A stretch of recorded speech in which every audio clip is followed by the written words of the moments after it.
How do you start an online business, and which products do you know to promote, or which products should I select?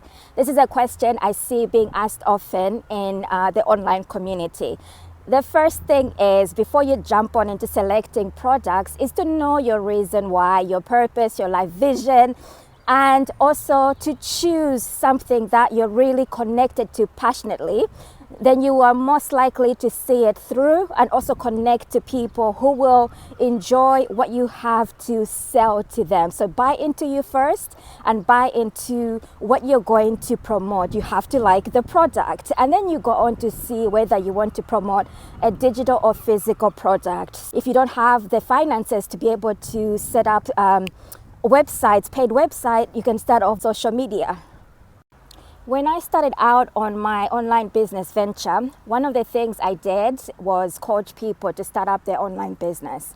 And in the first year, out of the over 350 people that I coached, one of the things that I discovered was that it wasn't starting a business itself that was a challenge. It was more, guess what it was? It was the mindset.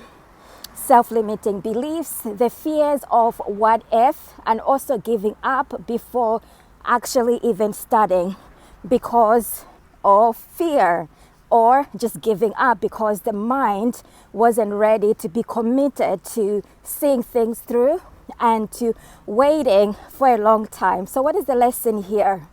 Mindset is key, developing that, because regardless of what you start online, it's always going to come back to mindset. The business itself is not hard.